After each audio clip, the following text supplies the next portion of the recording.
ಈ ಶಕ್ತಿಶಾಲಿ ದೇವಿಯನ್ನ ನಿಮಿಷಾಂಬ ಅಂತ ಕರೆಯುವ ಹಿನ್ನೆಲೆ ಏನು?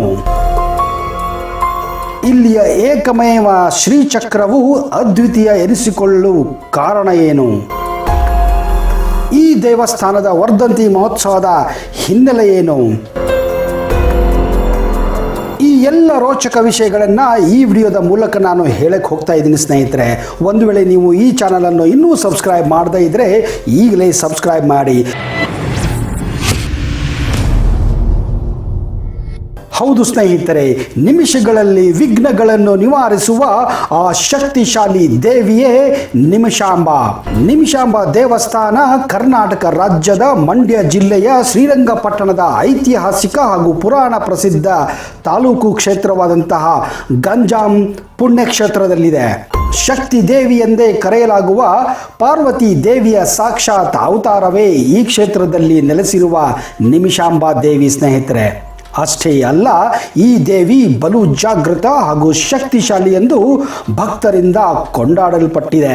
ನೂರಾರು ವರ್ಷಗಳಿಂದ ಭಕ್ತರು ಹೇಳುವ ಪ್ರಕಾರ ಯಾರು ಈ ದೇವಿಯ ನೆಲದಲ್ಲಿ ನಿಂತು ದೇವಿಯನ್ನು ಮನದಲ್ಲಿ ಅತಿ ಶ್ರದ್ಧೆಯಿಂದ ಹಾಗೂ ಭಕ್ತಿಯಿಂದ ಪ್ರಾರ್ಥಿಸುತ್ತಾರೋ ಅವರಿಗೆ ಕ್ಷಣಾರ್ಧದಲ್ಲಿ ಅಂದರೆ ನಿಮಿಷದಲ್ಲಿ ಮಾತ್ರ ಅಲೌಕಿಕ ಆನಂದವು ಉಂಟಾಗುತ್ತದೆಯಂತೆ. ಹೀಗಾಗಿಯೇ ಈ ದೇವಿಯನ್ನ ನಿಮಿಷಾಂಬಿಕೆ ಅಥವಾ ನಿಮಿಷಾಂಬ ಎಂದು ಕೂಡ ಕರೆಯುತ್ತಾರೆ.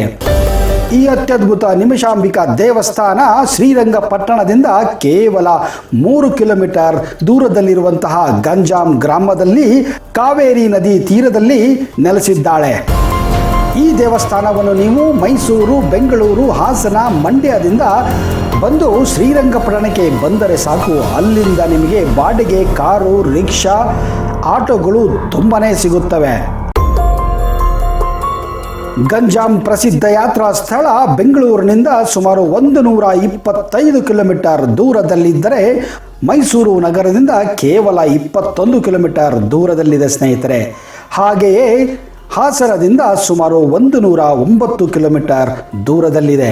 ಈ ದೇವಸ್ಥಾನ ಆಗಮೋಕ್ತ ರೀತ್ಯ ನಿರ್ಮಾಣವಾಗಿದ್ದು ಶಿವ ಪಂಚಾಯತನ ಕ್ರಮದಲ್ಲಿ ಮೂರ್ತಿಗಳನ್ನು ಪ್ರತಿಷ್ಠಾಪಿಸಲಾಗಿದೆ. ಇಲ್ಲಿ ಸೂರ್ಯದೇವ, ಗಣಪತಿ, ಶ್ರೀಚಕ್ರ ಸಹಿತ ನಿಮಿಷಾಂಬಿಕಾ ದೇವಿ, ಶ್ರೀ ಮೊಕ್ತೇಶ್ವರ ಸ್ವಾಮಿ ಮತ್ತು ಲಕ್ಷ್ಮೀನಾರಾಯಣ ಸ್ವಾಮಿ ದೇವಾಲಯಗಳು ನಿಮಗೆ ಕಾಣಬಹುದು. ಕ್ರಿಸ್ತಿ ಶಕ 1578ರಿಂದ 1617ರವರೆಗೆ ಶ್ರೀರಂಗಪಟ್ಟಣ ಮೈಸೂರಿನ ರಾಜಧಾನಿಯಾಗಿತ್ತು. ಆ ಸಮಯದಲ್ಲಿ ಮೈಸೂರಿನ ರಾಜ ಒಡೆಯರು ಶ್ರೀ ನಿಮಿಷಾಂಬಿಕಾ ದೇವಿಯನ್ನು ಪ್ರತಿಷ್ಠಾಪಿಸಿ ದೇವಸ್ಥಾನವನ್ನು ಕಟ್ಟಿಸಿದರೆಂದು ಕರ್ನಾಟಕ ಚಿತ್ರಕಲಾ ಪರಿಷತ್ ಪ್ರಕಟಿಸಿದ ಶ್ರೀ S.R. ರಾವ್ ಮತ್ತು B.K. ಶಾಸ್ತ್ರಿಯವರು ಬರೆದ ಡಿಜಿಟಲ್ ಪೇಂಟಿಂಗ್ ಆಫ್ ಕರ್ನಾಟಕ ಎಂಬ ಪುಸ್ತಕದಲ್ಲಿ ಇದನ್ನು ಉಲ್ಲೇಖಿಸಲಾಗಿದೆ. ಶ್ರೀ ನಿಮಿಷಾಂಬಾ ದೇವಿಯ ಉದ್ಭವದ ಹಿನ್ನೆಲೆ ಮತ್ತು ಶ್ರೀಚಕ್ರದ ವಿಶೇಷತೆ ಇಲ್ಲಿದೆ ಸ್ನೇಹಿತರೆ. ಶ್ರೀ ಪರಮೇಶ್ವರನ ಆಜ್ಞೆಯಂತೆ ರಾಜ ಸಮನಸ್ಕರನು ಪೌಂಡಲೀಕ ಯಾಗವನ್ನು ಲೋಕ ಕಲ್ಯಾಣಕ್ಕಾಗಿ ಮಾಡಲು ನಿಶ್ಚಯಿಸುತ್ತಾನೆ. ಅದರಂತೆ ಯಾಗದ ರಕ್ಷಣೆಯ ಹೊಣೆಯನ್ನು ಸಾಕ್ಷಾತ್ ರುದ್ರರೂಪಿಯಾದ ಮುಕ್ತ ಋಷಿಗೆ ವಹಿಸಲಾಗುತ್ತದೆ.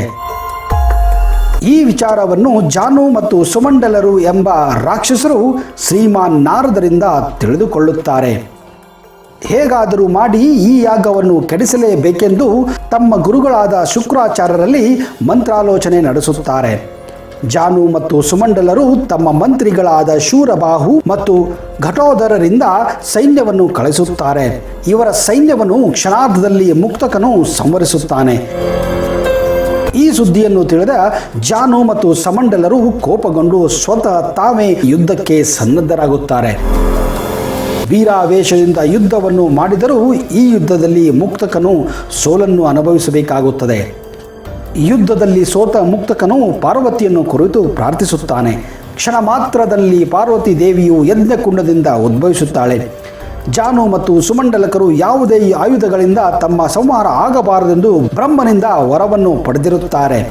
ಈ ವಿಷಯನ್ನು ತಿಳಿದ ಪಾರ್ವತಿ ದೇವಿಯು ತನ್ನ ದಿವ್ಯ ದೃಷ್ಟಿಯಿಂದ ನಿಮಿಷದಲ್ಲಿ ಅವರನ್ನು ಸಂಹರಿಸುತ್ತಾಳೆ. ಯಜ್ಞ ಪೂರ್ಣಗೊಳ್ಳುವಂತೆ ಮಾಡುತ್ತಾಳೆ. ಇದರಿಂದ ಸಂತುಷ್ಟರಾದ ಮುಕ್ತ ಋಷಿಯು ಓ ಜಗನ್ಮಾತಾ ನಿಮಿಷಾಂಬ ಎಂಬ ಹರ್ಷೋದ್ಗಾರ ಮಾಡುತ್ತಾನೆ. ಅಂದಿನಿಂದಲೇ ಪಾರ್ವತಿ ದೇವಿಗೆ ಇಲ್ಲಿ ನಿಮಿಷಾಂಬ ಎಂಬ ಹೆಸರು ಬಂತೆಂದು ಪುರಾಣಗಳು ಹಾಗೂ ಇತಿಹಾಸವೂ ಕೂಡ ಸಾರುತ್ತದೆ.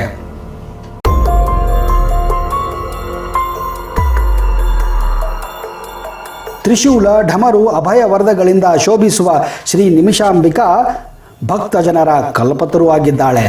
ಮುಗುಳುನಗೆ ಸೋಸುವ ಮುಖಮುದ್ರ ಏಕಾಸನದಲ್ಲಿ ಕುಳಿತಿರುವ ನಿಮಿಷಾಂಬ ಶ್ರೀಚಕ್ರಾಂತಿಕೆ ಎದುರಿನಲ್ಲಿಯೇ ಶ್ರೀಚಕ್ರವು ಅಷ್ಟೇ ಪುರಾತನವಾದದ್ದು. ಅದಕ್ಕೆ ಈ ಕ್ಷೇತ್ರವು ವಿಶೇಷವಾಗಿದೆ ಸ್ನೇಹಿತರೆ.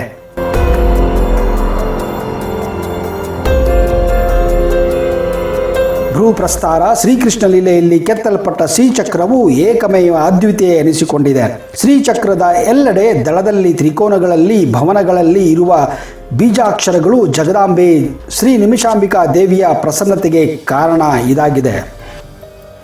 ಇಲ್ಲಿನ ದೇವಿಯ ಮೂಲ ಮಂತ್ರಗಳನ್ನು ಹೊಂದಿರುವ ಶ್ರೀಚಕ್ರ ಅತಿ ವಿರಳ ಎನ್ನಲಾಗಿದೆ. ಕೇವಲ ದರ್ಶನ ಮಾತ್ರದಿಂದಲೇ ಭಕ್ತರ ಇಷ್ಟಾರ್ಥ ಈಡೇರಿಸುವುದಲ್ಲದೆ ಮನಸ್ಸಿಗೆ ಶಾಂತಿ, ನೆಮ್ಮದಿ ಪ್ರಾಪ್ತವಾಗುತ್ತದೆ. ಶ್ರೀ ನಿಮಿಷಾಂಬಿಕಾ ದೇವಿಯಲ್ಲಿ ಭಕ್ತಪೂರ್ವಕವಾಗಿ ಪ್ರಾರ್ಥನೆ ಮಾಡುವುದರಿಂದ ಮದುವೆ ಆಗದಿರುವವರಿಗೆ ಕಲ್ಯಾಣ ಭಾಗ್ಯವು, ಮಕ್ಕಳಾಗದವರಿಗೆ ಸಂತಾನ ಭಾಗ್ಯವು, ಆರ್ಥಿಕ ತೊಂದರೆಯಲ್ಲಿರುವವರಿಗೆ ಧನ ಭಾಗ್ಯವು, ಅನಾರೋಗ್ಯದಿಂದ ಕೂಡಿದವರಿಗೆ ಆರೋಗ್ಯ ಭಾಗ್ಯ, ಹಾಗೆಯೇ ವಿದ್ಯಾರ್ಥಿಗಳಿಗೆ ವಿದ್ಯಾಭಾಗ್ಯವು ಪ್ರಾಪ್ತಿಯಾಗುತ್ತದೆ. ಹೀಗಾಗಿ ಭಕ್ತಾದಿಗಳಿಗೆ ಇಷ್ಟಾಭಿಷೇಕವನ್ನು ಪೂರೈಸುವ ಆರಾಧ್ಯ ದೈವ ಸ್ವರೂಪಿಣಿಯೇ ಶ್ರೀ ನಿಮಿಷಾಂಬಿಕಾ ದೇವಿ ಎಂಬುದಾಗಿ ಪ್ರಸಿದ್ಧಿಯಾಗಿದೆ.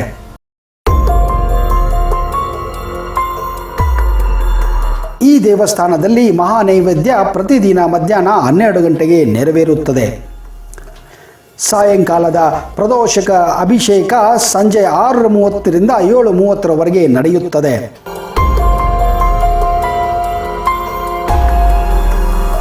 ಈ ದೇವಸ್ಥಾನದ ವೇಳಾಪಟ್ಟಿ ಹೀಗಿದೆ ಸ್ನೇಹಿತರೆ.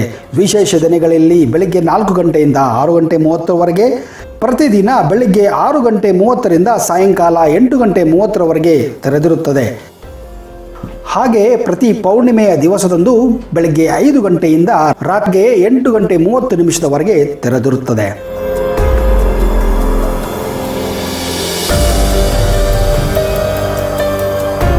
ನಿಮಿಷಾಂಬಿಕಾ ದೇವಸ್ಥಾನದಲ್ಲಿ ವರ್ಧಂತಿ ಮಹೋತ್ಸವ ಬಹಳ ಅದ್ದೂರಿಯಿಂದ ನಡೆಯುತ್ತದೆ ಸ್ನೇಹಿತರೆ. ಇಲ್ಲಿ ದುರ್ಗಾ ಹೋಮ ಹಾಗೂ ನವರಾತ್ರಿ ಎಂದು ಅಬ್ಬರದ ಜಾತ್ರೆಗಳು ಕೂಡ ಇರುತ್ತವೆ. ಪ್ರತಿ ಪೌರ್ಣಿಮೆಯಂದು ಭಕ್ತಾದಿಗಳಿಗೆ ಉಚಿತ ಅನ್ನದಾಸೋಹ ಕೂಡ ಇಲ್ಲಿ ನಡೆಸಲಾಗುತ್ತದೆ. ಸ್ನೇಹಿತರೆ, ಒಂದು ವೇಳೆ ನೀವು ಶ್ರೀರಂಗಪಟ್ಟಣ, ಮೈಸೂರು, ಬೆಂಗಳೂರಿಗೆ ಭೇಟಿ ಕೊಟ್ಟರೆ ನಿಮಿಷಾಂಬಿಕಾ ದೇವಸ್ಥಾನಕ್ಕೆ ಭೇಟಿ ಕೊಟ್ಟು ದೇವಿಯ ಪ್ರಸಾದವನ್ನು ಪಡೆದು ಪುನೀತರಾಗಿರಿ.